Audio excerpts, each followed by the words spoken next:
In the mysterious ancient ruins, there is a 1,000-year-old spring of immortality. Legend has it that anyone who drinks a sip of water here can reverse death and stay young forever. A gang of antique thieves crossed the sea and through the jungle to collect the secrets from 17th century paintings by masters. Many forces are competing to see if they can uncover the mystery behind the spring of immortality. On a crowded street in Thailand, a guy named Luke was riding an electric motorbike. Then Luke was stopped by two black cars. They forced Luke to hand over the tube of paintings he was carrying. They said that the painting belonged to their boss. Luke pretended to find a parking space, but then he suddenly braked and lost his pursuers. Luke drove into a small alley. Cars could not enter such a narrow alley, so they could only send a few people on motorbikes to chase him, but Luke quickly lost them. Just then, Luke's accomplices called. Luke was a little careless and was hit by the other gang's car. The surrounding vendors came back to take their car to compensate for the damage. Luke got up and continued to run away. A guy chased Luke and opened fire. Luke quickly ran into the market full of obstacles to hide. Luke hid everywhere and stole a motorbike outside the alley. Unexpectedly, it was a vendor's grilled skewer cart. Behind it was a burning stove. From afar, it looked like Luke's dream was on fire. At this time, the thugs still did not let Luke go. Luke had no choice but to remove the stove from the motorbike. The flames shot up and hit the car chasing Luke. Luke drove his electric motorbike straight to the train station. He ran quickly to catch the last train. Luke was an expert treasure hunter. After a tiring day of running away, he fell asleep in the train. When he woke up, he saw a beautiful girl in front of him. This short-haired girl also came for that painting. She pointed to her accomplice at the next table and signaled Luke to obediently hand over the painting. Otherwise, he would be beaten to the point of not being able to find his way home. Luke was alone, so he was no match for them. So Luke pretended to hand over the painting. Luke hit the person behind him with a plate and then caught the short-haired girl. Unexpectedly, she was a professional martial artist. The two fought in the cramped train car. The girl pulled out a huge kitchen knife and almost hit Luke in the head, but then Luke locked the girl in the bathroom. Since she had accomplices, it was not good for Luke to stay here for long. Luke quickly climbed onto the roof of the train and took a deep breath before jumping into the water tank. When Luke escaped danger, he immediately called his best friend Murphy. Luke asks Murphy to come quickly for help. The scene shifts to Trafford Square, London. Luke goes to see his estranged sister Charlotte. Charlotte is the director of a museum. She is currently in the process of divorcing her ex-husband Harold. The property is not important. The important thing is that neither of them wants to give up custody of their child. So Charlotte is having a headache because of a series of legal troubles. She is not happy about her brother's appearance. In fact, she is right, because the next second, Luke deliberately diverts Charlotte's gaze. He takes a painting from the wall and leaves. Charlotte quickly chases after him. Luke says that he is not interested in that painting. He just wants to have a serious talk with her. Charlotte reluctantly gets in the car, but Luke's driving skills are really alarming. His theft of the art set off the exhibition alarm. Several security cars followed closely behind. Luke stepped on the gas and weaved through corners to lose them. Then he drove straight into the truck that had been prepared in advance. The driver was a girl named Deb. The inspector was Murphy. Through their conversation, they learned that the two brothers and their father were both famous art thieves in the industry, but Charlotte had washed her hands of the sword. Luke, on the other hand, had no shortage of money. He just loved the thrill of overcoming the impossible. This time, Luke came to convince Charlotte to come back and cooperate with him in a cross-country robbery. Charlotte did not want to get involved in this matter. Luke pretended to agree to let Charlotte leave. At that moment, he approached her and made her faint. When Charlotte woke up, she found herself sitting on a park bench. At this time, the police had sealed off the entire museum. Charlotte had mysteriously disappeared for several hours, so she became the prime suspect. Although she was the museum director, the artworks here were not her personal property. A bearded man came forward and introduced himself. He was Interpol agent Jamal Abbas. Although Jamal did not know much about Charlotte, he was very familiar with Luke. Because Luke had been involved in many famous art thefts, Jamal immediately asked to check the surveillance camera. The camera recorded Luke breaking in and stealing the art. Charlotte was Luke's biological sister, and she was also the museum director. Of course, she was suspected of being a spy. Suddenly, the back door opened. The stolen painting had been returned, but that did not ease Charlotte's anger. After this incident, Charlotte was not only suspended from work, but also made her ex-husband not let her see her child. He even accused her of being an accomplice in the art theft. Charlotte was extremely angry. Charlotte immediately went to find Luke to take revenge. Unexpectedly, Luke's group had another guy wearing glasses named Owen. Owen wanted to hire Luke to find the Fountain of Immortality. Charlotte had also heard of this legend. She laughed at Owen for daydreaming. She said he intended to live forever, or what his purpose was. Owen said he was about to die. He had cancer. The atmosphere suddenly became awkward. Charlotte immediately told Owen not to let Luke fool him. Could it be that Owen really believed that there was a magical fountain that could cure all diseases and keep people young forever? But Owen completely agreed with Luke. According to them, every legend or myth contained the seeds of truth. Herodotus once wrote about the fountain of immortality. A story that could spread across 5 continents could not be just a fabrication. If they didn't find out for themselves, how would they know if it was true or false? Luke said that Charlotte was unemployed anyway, so they should go together to find the fountain of immortality. Furthermore, Luke found some clues. In a 9th century Tibetan manuscript, it was said that God had hidden the location of the fountain of life so that people could not find it. The task of guarding it was assigned to the most learned family of the time. By the 17th century, 6 artists had reached an agreement and revealed the location of the fountain. They hid clues in their own paintings, including Caravaggio's Capture of Christ, Rubens's Christ taken down from the cross, Wyndham's Christ and the disciples on the road to Emmaus, Velázquez's Crucifixion. The final step was the portrait of Christ that Luke had just stolen from the museum. Each painting was priceless. Obtaining the entire set was nearly impossible. There was also an El Greco painting that was stolen from the Gagne Museum in Boston in 1990, and to this day, the whereabouts of this painting have not been found. Charlotte could not believe that her brother was able to gather all the clues in the painting. At this time, Luke pulled the cover aside and revealed the painting he had just brought back from Thailand. It was the painting of Christ carrying the cross that was stolen in 1990. Luke had proven his determination. On the back of each painting there was a symbol in invisible ink and a secret signature with the words 6 into 1, referring to 6 paintings, 1 journey. There were also different letters on each painting. At present, they still did not understand the true meaning. But the reason Luke invited Charlotte was not to solve the puzzle, but because the portrait of Jesus in the museum did not have any symbols. But Murphy confirmed that it was this work. In fact, the artist who painted this painting had a strange habit. He had a hobby of making copies of his works. Only Charlotte knew the information contained in the original painting. Owen knew that Charlotte would not help them, so he offered to help her regain custody of her child on the condition that she help them. Charlotte did not stay, but she still left Luke a clue. She told him to investigate Vanderbilt, who had always had a special passion for Rembrandt. Hearing this, Luke immediately went to the library to read the history of the Vanderbilt family, but he had not opened the book for long when he smelled a familiar perfume. It turned out that the short-haired girl from Thailand was here. She knew that Luke was collecting precious paintings to find the legendary fountain of immortality. Seeing that Luke was neither soft nor hard, she had no choice but to give him a warning that if he did not stop, someone would deal with him. The scene changed to the Royal Academy of Music. Thomas, Charlotte's son, was performing on stage. Luke suddenly appeared behind his sister. Now they had found the original location of the painting. Luke still wanted his sister to join him. Thomas's performance ended. He was very fond of Luke. Thomas asked Luke if he was still on an adventure. Luke said he was asking Thomas's mother to join him. Thomas said his mother was not very adventurous. Perhaps that was what made Charlotte fall in love. In the end, Charlotte decided to go with Luke. It is recorded in the history of the Vanderbilt family that they once sailed on the world's largest ship, the Lusitania. During World War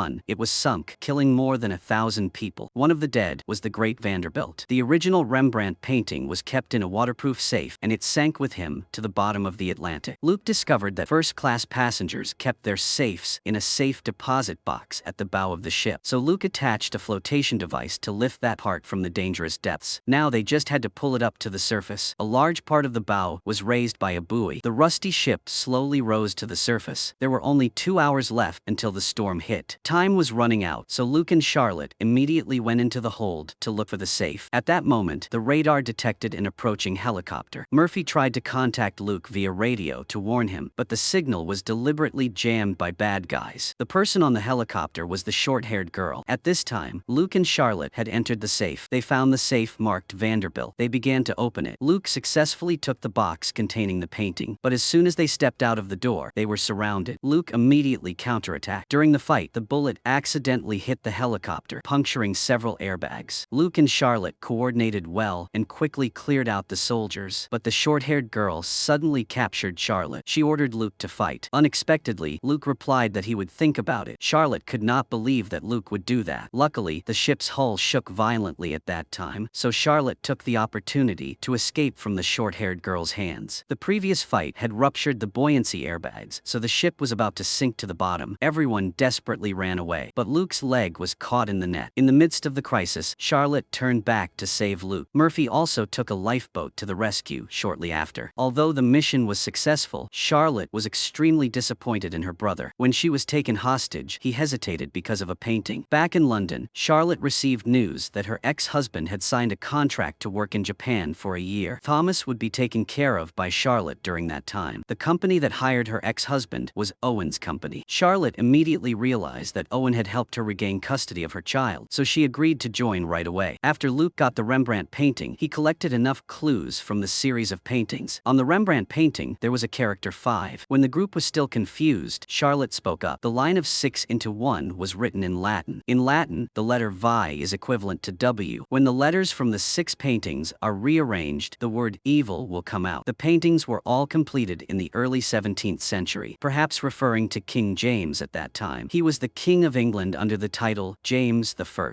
He also ruled both kingdoms at the same time. During his reign, he published the King James Bible. Some copies of this Bible had a printing error. The sentence, "A man shall not commit adultery," was missing the word no, so it became "A man shall commit adultery." Therefore, this version was called the Evil Bible. It matched the word evil in the painting perfectly. Although most of the copies of the Bible with the printing error were destroyed, Luke knew of one that still existed. Suddenly, Inspector Jama appeared. The paintings Luke had stolen were spread out around him. The evidence was clear, so it was hard for him to deny. But before Jama could show his power, the Thai group ambushed him. They ordered everyone to raise their hands and kneel. Luke quickly said that in addition to the 5 paintings he had here, he also hid a Caravaggio painting. They only needed to release Charlotte and the other 3 people. Then he would hand over all the paintings and follow them back to confess. The Thai man saw that this deal was too good, so he immediately signaled to release the other 4 people. Then he told Luke to go get the Caravaggio painting. When he wasn't paying attention, Luke pretended to distract them to attract attention. Then Luke hid under the table. During the chaos between the police and the robbers, Luke crawled out the back door and jumped on a boat to escape. As for the paintings, he left them for the police to handle, because what Luke really needed was the clue in the painting. Luke had gone to such great lengths to find the Fountain of Immortality for a very important reason. That was to help Luke's father, the famous archaeologist Harrison Poodle, gain the world's recognition, and also to make his family name respected. The group quickly went to Austria. Luke planned to go to the Austrian National Library to find the misprinted Bible. Because the Owen family sponsored this library, the staff here was very enthusiastic and led them straight to the book. The manager also added that there was another printing error in chapter 5 of this book. While the 3 were following the clues, Murphy signaled that the short-haired girl had brought people to chase her again. Hearing this, Luke immediately went out to investigate the situation. Luke tried to hold the short-haired girl back so that Charlotte could have more time to look up the Bible. The 2 of them started fighting right in the National Library. Although both of them were fighting for real, without holding back, it looked like they were flirting. Luke had no weapon, so he couldn't prolong the fight. He saw the rope that the repairman had left nearby. A plan immediately came to his mind. Luke pretended to surrender to lure her closer. Then he took the opportunity to tie her ankles, and so the short-haired girl was hung upside down from the ceiling lamp. Since Charlotte still hadn't found any clues, now they had no choice but to execute Plan B. Luke pretended to smell something burning. The librarian saw this and sniffed reflexively. Deb quickly used sleeping pills to knock her out. Charlotte didn't want to steal valuable documents. Luke pulled Charlotte aside to persuade her. At the same time, Deb opened the door to the secret tunnel. When the short-haired girl led her men to chase after her, Luke and his group had already left. At the same time, Owen, who was watching Thomas, received the signal to assemble. He immediately left to meet everyone. Unexpectedly, he was blocked by the short-haired girl's men. He quickly defeated them and left. That night, they stayed up all night to look at faulty Bible. Murphy scanned the entire book twice from the inside out and discovered a series of repeating numbers on the gold-plated pages. Prove that these 1,029 strings of numbers are only made from numbers 1 to 7. They tried using permutation codes, rotation codes, and even asymmetric encryption, but they couldn't crack the code. At that moment, Thomas suddenly asked everyone if they were sure this was a digital code. The numbers 1 to 7 looked like musical notes. After Thomas connected the numbers, they formed a piece of music. The song was called Water in the Desert. It was a work composed to commemorate the 7 wonders of the ancient world. Murphy marked the locations of the 7 wonders of the ancient world on the map, then arranged the points on the paintings. Sure enough, 6 points matched exactly. Only 1 position was off. That was the only wonder that still existed, the Giza pyramid. It seemed like they had determined their destination. Unable to hesitate, the group immediately set off for Egypt. At the same time, the short-haired girl was at the Vatican. She was reporting the situation to a bald boss. It turned out that they were not an evil organization, but the protective family mentioned earlier. Their mission was to keep the secret secret of the fountain of life and not let people use it as they pleased. That's why they tried every way to stop Luke's actions. The bald man ordered the girl to put aside her compassion and absolutely not let Luke and his group destroy everything. At this time, Luke's group had arrived in Egypt. Luke was telling Thomas that the pyramid was built around 2600 years before Christ. The pharaohs were fascinated with secret rooms, so they built mysterious rooms in the pyramid. There would be valuable things hidden there. Thomas wondered how they could find them if it was a secret room. Luke replied that a few years ago, a group of scientists used special imaging technology to scan the entire pyramid in 3D. Thanks to Owen, they were able to buy the 3D scan to help locate the secret chamber. The treasure was right in front of them, but Charlotte felt uneasy. She asked Luke if he remembered the golden mask of the sun god Indy. Their father had spent half his life searching for it, but when he found it, he did not bring it back. He said that the important thing was the journey, not the reward. Charlotte believed that they should not interfere with the fountain of life, but they could not stop now. Owen's group was waiting at the scene. Someone led them into the pyramid and enthusiastically introduced the world inside. Owen immediately ordered the guide to be taken away. Then he had someone drill the ground. This was clearly an act of vandalism. Charlotte was furious. She offered to give her an hour. She would find the entrance, but Owen revealed his true nature. At that moment, Jama was also outside the pyramid. Owen's mercenaries refused to cooperate, so they had to find a way to break in. The mercenaries immediately raised their guns and got ready. While the battle was raging, the short-haired girl appeared. At this time, everyone in the pyramid had found the fountain of immortality, but it was covered by a large stone slab. Owen wanted to destroy it, but this was a fossilized 3-chamber stone, so it was very difficult to destroy, so he immediately ordered the use of explosives. Hearing this, Luke objected. This room had existed for more than 5,000 years. If they used explosives, the structure would be damaged. While everyone was still arguing, Thomas discovered the secret of the room. He tapped a strange musical instrument and played the water music in the desert. The sound rang out, and the spiral pattern on the stone slab vibrated continuously. The sand on the ground moved into undulating waves at a strange frequency. Charlotte grabbed the rope above and hit the round pillar in rhythm. Immediately after that, a piercing sound rang out. The lights in the room also went out. The round stone was floating in the air. Charlotte pushed it with her hand, and the giant stone moved. A strange pattern appeared below. The blue stones inside rotated by themselves. Immediately after that, the bottom of the stone immediately fell down. Everyone stepped up. They slowly searched underground. Meanwhile, the short-haired girl also escaped the siege and entered the pyramid with Jama. At the same time, Luke's group discovered a secret tunnel. Owen ordered his subordinates to go ahead to scout the way. Meanwhile, Luke discovered that the lines on the field were contradictory. There was a warning that he who drinks without thirst will be blessed. He who thirsts will lose himself. The path was blocked by a stone wall. On it was carved the image of the tree of life. Beside it was a statue of a goddess, her hand holding a red stone. In ancient civilizations, it was called the burning stone, symbolizing sunlight. The tree of life could only grow when there was light. So Charlotte brought the stone close to the tree of life. Sure enough, they had activated a hidden secret chamber. The stone door opened. Everyone stepped in and saw an abyss. Luke turned a blue stone on the floor. A ray of light immediately shone down from above. A series of steps appeared on one side of the wall. Luke led the way down. At the same time, the short-haired girl and her companions brought in guns. She found a rope in the mercenary's backpack. At this time, Luke's group had reached their destination. A circular hole appeared on the ground. Then a layer of ancient stone appeared below, and in the middle was a clear pool of water. But the previous warning made everyone a little worried. Charlotte told Owen to be careful, but he told her to try it first. Hearing that, Charlotte was even more certain of her hunch. Owen did not have cancer at all. He just considered the fountain of immortality the most valuable commodity in the world. He intended to use it to get rich. Seeing that Luke did not cooperate, Owen pulled out a gun and threatened him. Luke was forced to approach the fountain of immortality. When Luke touched it, the water immediately gushed out. Luke's blood accidentally dripped onto the water, causing the water to come to life and cover him. His youthful face was reflected in the water. When Luke was about to drink it, he caught a glimpse of Charlotte and Thomas's old faces. Could it be that being young was the price of making his loved ones grow old? Luke immediately opened his hand in a clear state of mind. Unexpectedly, the water separated from his body and healed the wound on his hand. Owen saw this and fired a few more shots. He wanted to test whether the fountain of immortality was really magical. Sure enough, Luke's wound immediately healed. Owen no longer hesitated and immediately followed suit. He cut his hand and dropped blood into the fountain. Soon he was also lifted up by the water. At this time, the short-haired girl pulled out a special key. The bald man once said that once you drink this pure energy, the fountain of immortality will take the life of the person you love the most. But if the person you love love the most is yourself, there will be no trade-off. There is no scapegoat, only a direct connection to infinite power. Owen did not see any danger. He drank the water and was happy. But immediately after, he was affected by the energy. In the blink of an eye, his hair turned gray and old. The short-haired girl inserted the key into the lock. The secret chamber immediately began to close. The entire pyramid shook violently. The original staircase gradually retracted. Luke almost fell into the abyss. Fortunately, the short-haired girl pulled him back in time. The two of them ran desperately before the corridor was blocked by a large rock. The original path fell like a puzzle. It was completely blocked very quickly. Fortunately, Luke's group was still safe and sound. Luke finally understood why his father did not take the golden mask back then. Although he did not return empty-handed this time, at least he received a kiss from the short-haired girl. He had a chance to mend his relationship with his sister. Family was his most precious asset. The movie ended here. Thank you for watching. Goodbye, and see you again.